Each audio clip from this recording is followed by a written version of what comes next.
my lovelies, and welcome to another episode of Primed for Crime. I am your host, Liv, and I'm very excited to have you here and hope you enjoy today's case. Now, today's case is a case that I think about often. There's a lot of wrongdoing in this case, and it really is one of those that could have been prevented, and it really could, and obviously don't want to say too much, but I really do feel for Mitrice and her family. So this case takes place in 2009 when Mitrice Richardson got arrested at a Malibu restaurant, and it seemed as though she was having some problems with her mental health. However, the sheriff deputies didn't seem to have any regard for her well-being. They released her from jail in the middle of the night, and Mitrice seemed to vanish into the mountains. Family fought for answers, and they wouldn't stop until somebody was held accountable. Now, before we get into the case, I just want to state that everything I talk about today is just information I have found online, and I mean no disrespect to anybody involved or mentioned. So, let's begin. This is the unsolved death of Mitrice Richardson.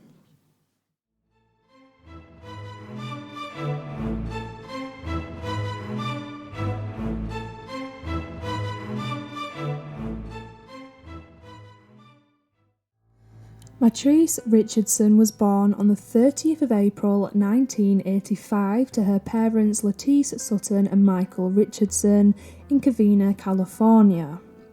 Now, Michael and Lettice divorced when Mitrice was still young. However, Lettice went on to marry a man named Larry Sutton, which was Mitrice's stepdad.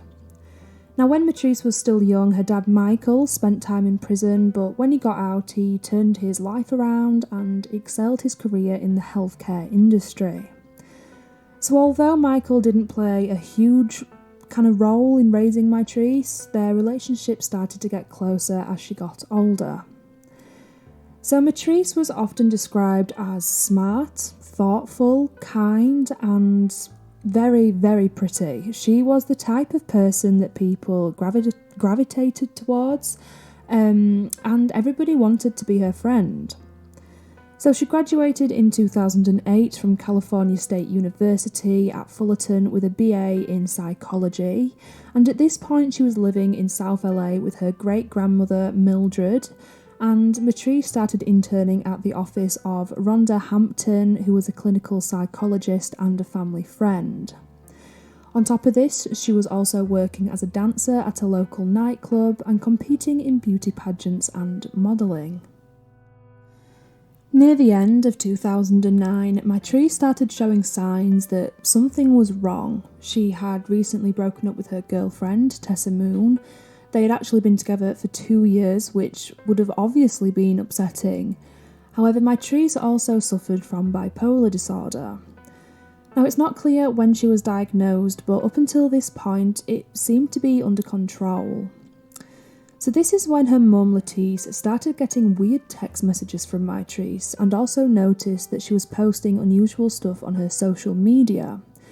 For example, in one of her last Facebook posts, she wrote, quote, "I just want to sleep, lol. But you know me and my crazy ideas. Let's see where they take me." End quote. So her mum was obviously concerned about her daughter and tried to reach out to her to see if she was okay, offer some help, but Mitrice just wouldn't answer the phone.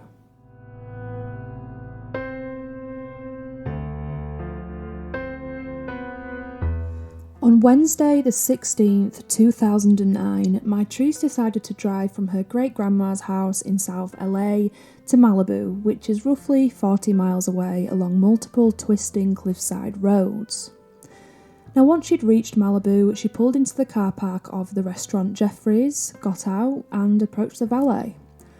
Almost immediately, the valet noticed that something was up with Mitrice. She was acting quite manic and talking about, quote, avenging the death of Michael Jackson, end quote. Now, this guy just thought she might have been a little bit eccentric, so got into a car and went to park it. However, when he returned, he found Mitrice in his car going through his glove box. He asked if she was okay and to please get out of his car, which she did, and then she decided to walk into the restaurant.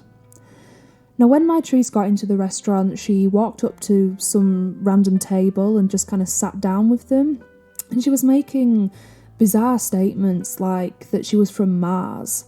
But these other people on the table just kind of played along, it wasn't threatening to them, they entertained it. So Mitrice ordered a steak and an ocean breeze cocktail, but when her $89 bill arrived, she was unable to pay.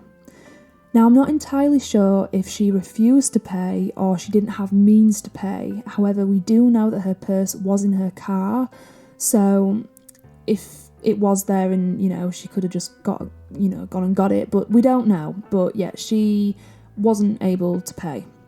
So the restaurant asked Mitrice if there was anybody they could call to pay for her meal, and the only number that she could remember was her great-grandma Mildred's number. So they called Mildred and she did offer to pay, however the restaurant needed a faxed signature and Mildred didn't have a fax machine.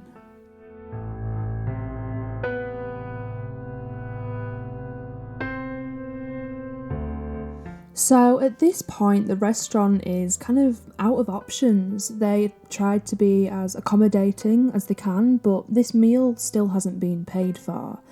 So the manager at Jeffrey's calls the police. The LA Times said that he did this because, quote, he was worried about her welfare. He reasoned she would be safer in custody than out on her own, end quote. Now, just keep that little sentence in mind.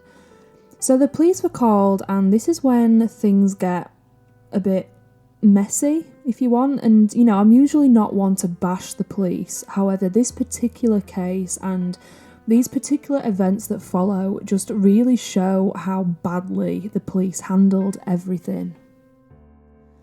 So at around 9 p.m, 3 police officers were dispatched to the restaurant, and they were all with the knowledge that, or the impression that Mitrice was drunk or on drugs. So when they arrived, they breathalyzed her and did a field sobriety test, which she passed. However, they ended up arresting her on charges of, quote, defrauding an innkeeper and possession of marijuana. They literally found less than an ounce in her car. So when I first read this, my first question was, why did they not take her for a psychiatric evaluation? She's not on drugs, she's not drunk, etc., but she's acting in a way that is concerning, then surely something has to be wrong. They should be looking out for her welfare. But no, it seems that arresting her seems like an easier option. So they impounded her car along with all of her personal belongings like her phone, her purse, credit cards, all locked in her car, and the officers drove her to the Malibu Lost Hills Sheriff Station, which was roughly about a 20-minute drive north of Malibu, and they booked her in at 11 p.m. So whilst in custody, Mitrice made 4 phone calls according to the station logbook, and she told the officers that they were to her great-grandma. However, the calls weren't recorded due to faulty recording equipment, and also another strange thing is that her great-grandma insisted that she never got any calls from Mitrice that night, and her phone company shows no record of those calls. Now, her mother found out what had happened and called the station. She asked them if they were planning on keeping her in overnight or if they were going to release her, because if they were going to release her, then she would come and pick her up, as she wasn't familiar with the area and didn't want her, getting lost.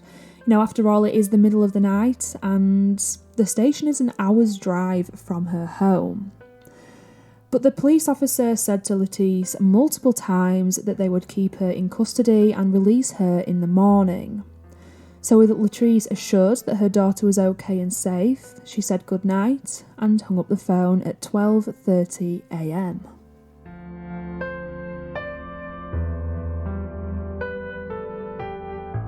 However, just 5 minutes after this call had finished, they released Mitrice from their custody. They told her to sleep in the lobby and wait for her mum to arrive in the morning.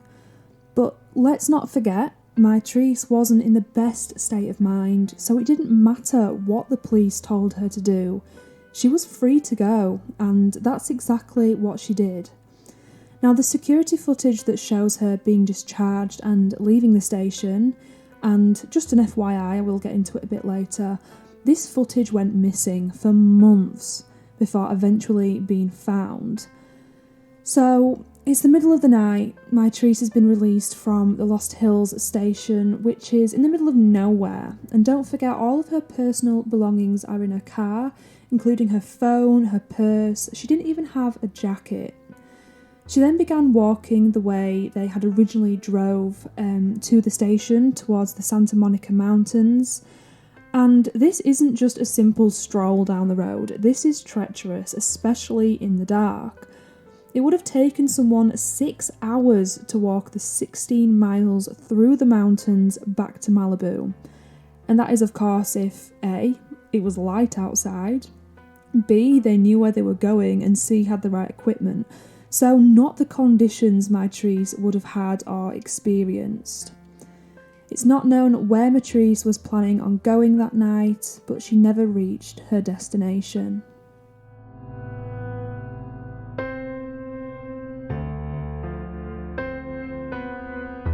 The next morning at 5:35 a.m, Lettice called up the station to ask about picking Mitrice up. And this was when she was told that she had been released and had already left. Now, Lettice is understandably upset, especially since though they had lied to her, they said that they would keep her in. So she asked if she could file a missing persons report, which is reasonable.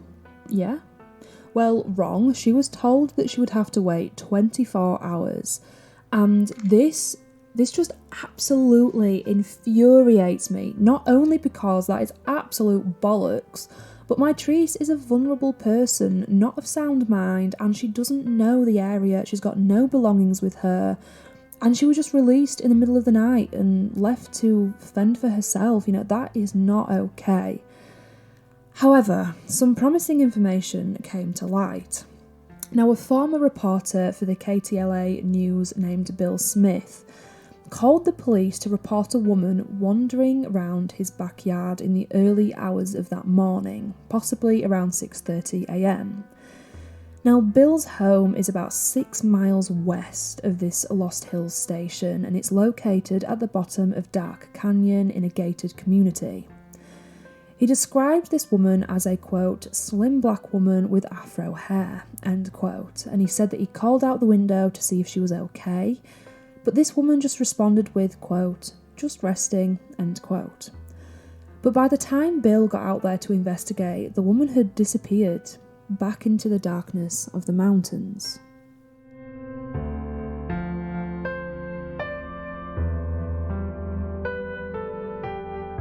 So, like I said earlier, the Sheriff's Department definitely fucked up, especially with the investigation to try and find Mitrice.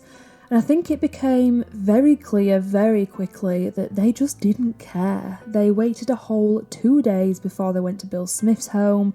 And get this, they even found footmarks in his garden from shoes not familiar to Bill, but they didn't examine these further. They did, however, search her car, which they had taken, and they found her personal items, including a diary, and they looked at her last entry, and it was found that she likely hadn't slept for 5 nights, which would have absolutely contributed to her unusual and manic behaviour. When you don't get too much sleep like that, especially 5 days, your mind's bound to be not in the right headspace. So at this point, Lettice was desperately calling the Sheriff's Department, trying to file a missing persons report, and this case was eventually transferred to the LAPD due to having better resources, but it was located an hour away from where Mitrice actually went missing. So this is when the family were told there would be a huge 2-day search for Mitrice starting on the Saturday, September 19th, which was 3 days after Mitrice went missing. They were promised the search would be massive with helicopters, search dogs, everything they had available would be thrown into the search for Mitrice. However, when the 19th came, there were only 4 deputies looking through the neighbourhoods in the area, and that was it. The search ended before dark and was meant to resume the next day, and surprise, surprise, it didn't. So honestly, at this point, it just seemed like a massive knock to the teeth to Mitrice's family. You know, she had been missing for 3 days. The police had no information. They just don't seem to be taking it seriously. And her family are becoming increasingly convinced that the police just didn't care. They weren't interested in finding her, but they don't understand why. So due to this mistrust with the police, the family decided to do it themselves. They started making their own flyers, handing them out, posting them up, doing searches themselves, trying to get anything to get some information or find Mitrice.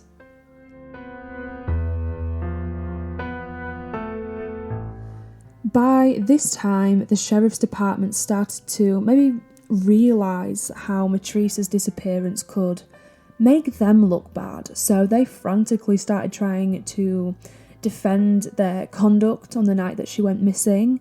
They made multiple statements trying to justify her arrest at the restaurant, but insisted that she seemed completely okay when they released her, with Steve Whitmore, an LA County Sheriff's Department spokesman, saying, quote, "She was lucid, she didn't exhibit any mental problems," end quote. However, her mum, Latrice, called bullshit. She did not believe a single word they said. I mean, let's not forget the whole reason the police were called in the first place was because the manager at the restaurant thought that something was wrong. You know, there was multiple witnesses who could back this up as well, so why would the police carry out a field sobriety test if there was nothing wrong? They clearly had to notice something was odd. And over time, the department's excuses just evolved. Firstly, they said that the jail was too full, but this was later proven to be not true. Secondly, they said they had no reason to keep her in, even though they told her mum they would not be releasing her till the morning. And lastly, it was said that they, quote, "are not a babysitting service," end quote, which is just absolutely unbelievable.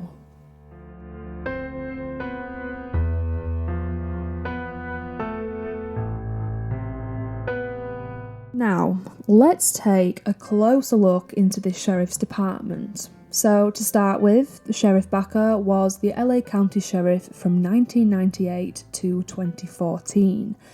And it is very safe to say that he is definitely not a good cop. He's actually known to be part of multiple scandals, including lying to the FBI about abuse of inmates. He ended up serving a 3-year sentence in February 2020 in a low-security prison in Texas for his role in obstructing this inquiry. And then there's Paul Tanaka, who was second in command at the LASD, and he was sentenced to 5 years in prison for obstructing the same investigation. It's also known that he has ties to a white supremacist gang, the Linwood Vikings, so they really do sound lovely, don't they? So Sheriff Baker was never interested in Mitrice's case and didn't want anything to do with her or her family, constantly dodged requests for more information, but despite the lying, despite the gaslighting, he insisted that his department had never done anything wrong.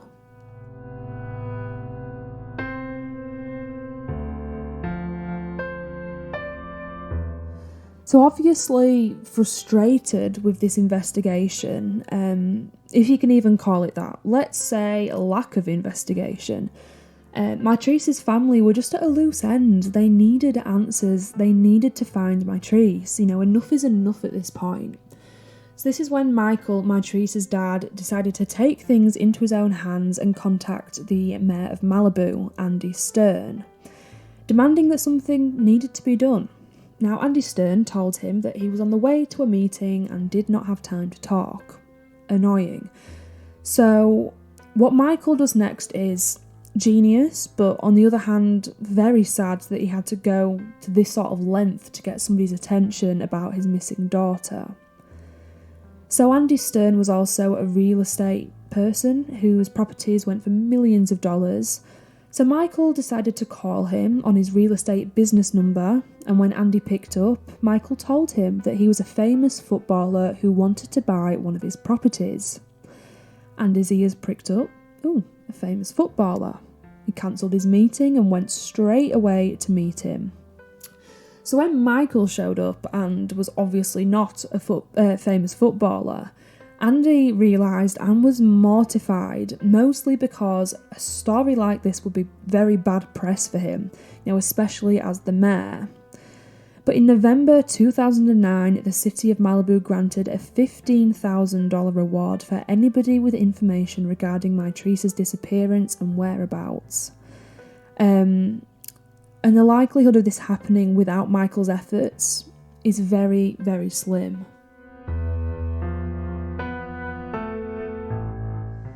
Eventually, on January 10th, a search was finally carried out, and the search her family had been hoping for, for months. And it was actually one of the most extensive searches for a missing person ever carried out by the LASD. So the search included 336 trained searchers combing through 18 square miles of trails, canyons and ridges, both on foot and horseback. There was also dogs that accompanied them, along with helicopters that picked up searchers and took them to areas that were harder to reach. Now, this search didn't show up any evidence, nothing was found, but it gave Michael and the rest of his family hope that Mitrice was still out there somewhere. After the search, Michael said, quote, "The beautiful thing about today is that they didn't find a cadaver," end quote.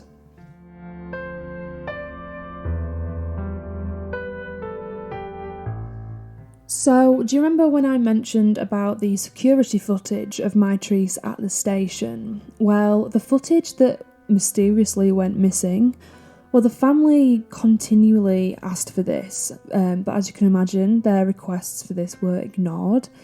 In fact, they were repeatedly lied to for months, to the extent that they didn't even know if this tape existed or not. Then magically, in March 2010, this tape appears from the chief's desk drawer, and the family is invited to view it. Now, when the family sit down and watch it, it was very clear that parts of it had been edited out. That's red flag number one.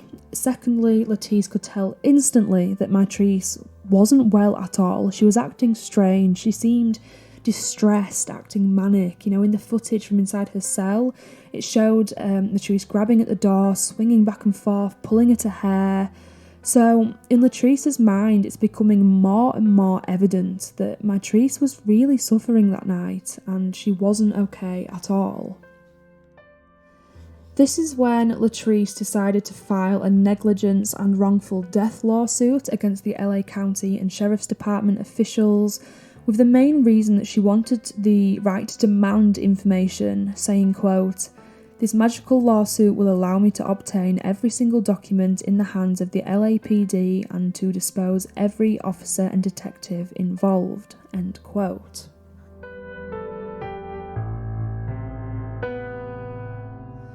On August 9th, 2010 became the day that everybody had dreaded for almost 11 months. At around 1 p.m, park rangers were patrolling through the mountains of Dark Canyon in a search for illegal marijuana grow operations, which wasn't an unknown thing because of the remoteness this happened. And bear in mind, these places weren't easy to get to. There were no trails, so it meant that you'd have to climb up or scale steep rock faces and going through the undergrowth, so it was very, very remote. Now, this area that was being searched was about 8 miles from the Lost Hills Sheriff Station and 2 miles from Bill Smith's house, where that girl was sitting in the garden, assumes that it was Mitrice. So as they were making their way through a ravine, they came across something that stopped them in their tracks. They had found a human skull. The park rangers called it in at 1:30 p.m. and the deputies arrived around 3 p.m. They needed to wait for a helicopter to take them down into the ravine. Then a few hours later at 5 p.m, a team of 7 people from the coroner's office arrived, thinking they were going to go and photograph the remains, inspect the site, establish a crime scene, all the normal standard protocol. However, you will be shocked to know that, at this point in this case probably not, but the Sheriff's Department completely fucked it up. The detectives were airlifted to the remains, not the coroners, they stayed behind. In fact, I don't even think the coroners were ever airlifted down. I don't think they ever even saw the location or the possible crime scene, which is completely not right. This should never have happened. Mitrice's family were notified that the remains found were likely those of Mitrice, and they asked if they could come to the site, to the remains, but the deputy on the phone was so rude and dismissive, saying there was no point in coming. And I'm sorry, but I would have absolutely fucking lost it. Completely lost it.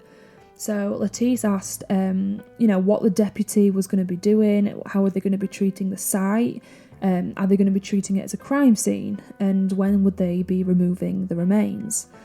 Now, the deputy said that they would secure the area and treat it as a crime scene, and that the remains would be airlifted out in the morning, as it was getting too dark to do it at that time. But did this happen?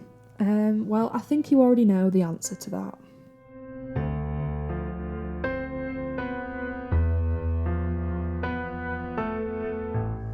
At 8 p.m. that same evening, the deputies aimlessly gathered up the remains that they could see, wanged them into a helicopter, and flew back to the station.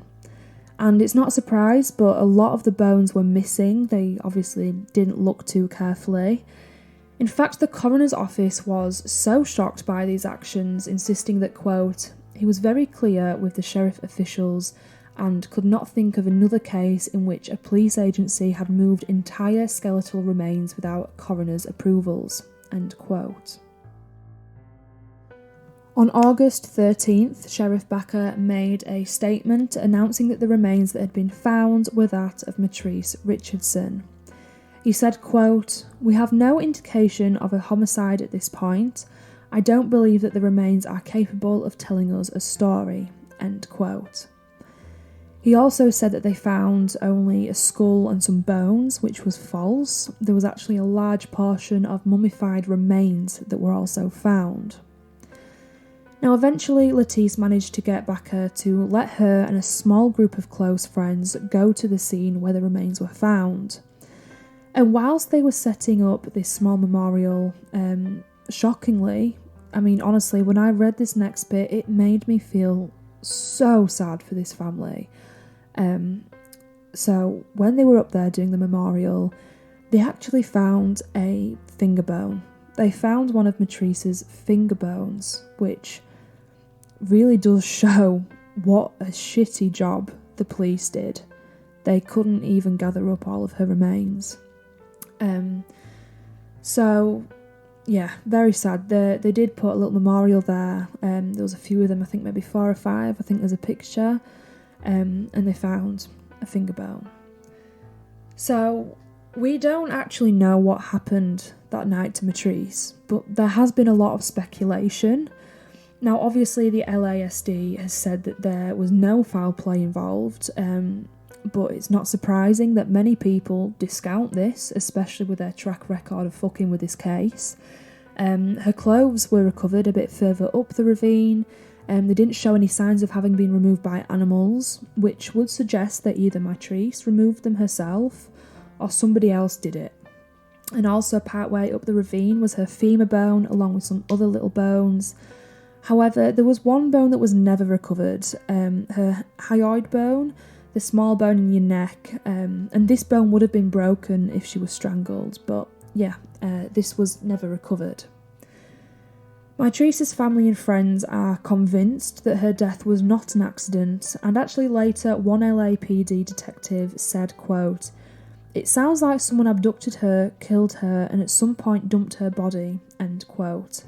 Which really does show, doesn't it? And, to be honest, if you think about it, there is no way that Mitrice could have hiked all that way on her own. The fact that a helicopter was needed for detectives to get there is just, it's crazy.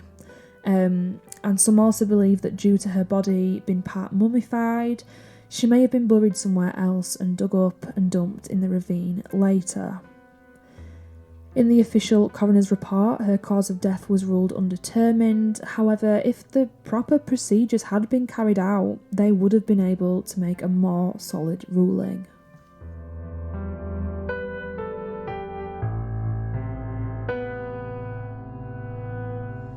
Mitrice and Michael ended up filing a wrongful death lawsuit against the LASD, saying that Mitrice should not have been released from jail that night because she was showing signs of mental instability.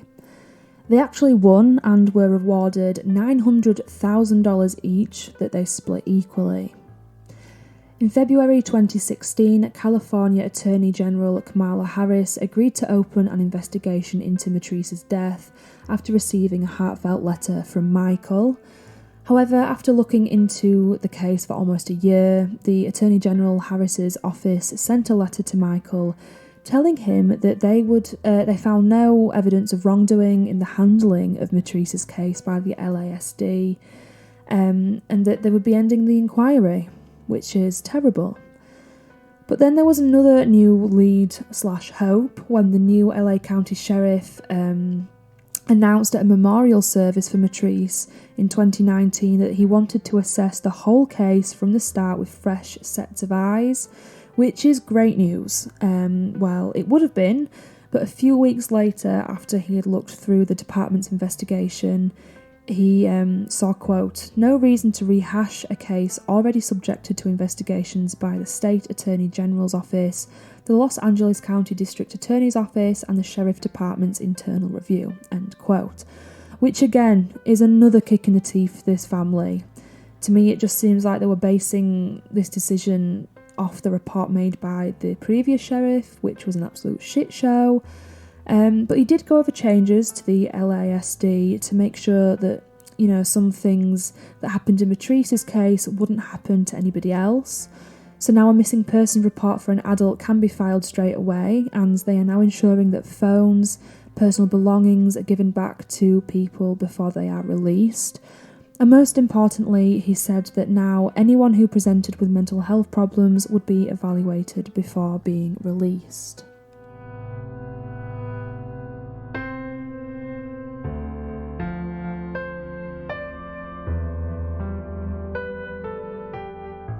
And that does conclude today's case, so thank you very much for listening. It really is a sad story. I just cannot begin to fathom the absolute fuckery that this sheriff department's made. I can't understand why. Why were they not bothered about this young woman? Is it because she was black? Is it because she was a lesbian? It makes you wonder if they would have treated this case differently if she had been a white woman. And honestly, personally, I think it would have. It truly is so terrible, but this happens and it shouldn't. And even if they didn't kill her directly, the department absolutely played a significant role in Mitrice's death. If they'd have been responsible, if they'd have kept her in custody like they should have, if they'd gotten her some help, waited for her mum to arrive, would Mitrice Richardson still be alive today? I just can't believe the absolute blatant disregard for her life, and it really does upset me, and I really do feel sorry for Mitrice and her family. I can't imagine what they went through and what they're still going through. But that is all from me today. Hope you enjoyed listening, and I will be back soon with another episode. Don't forget to go over to the Primed for Crime TikTok. There's also an Instagram and Facebook page now, as well as YouTube. I do post. I'm starting to post a bit more on Facebook and Instagram. A bit more about the cases and stuff, like upcoming news. So definitely go and give that a check out. And if you like this podcast, please follow, give it a good review. It's always appreciated. And yeah, I will see you next time. See you later.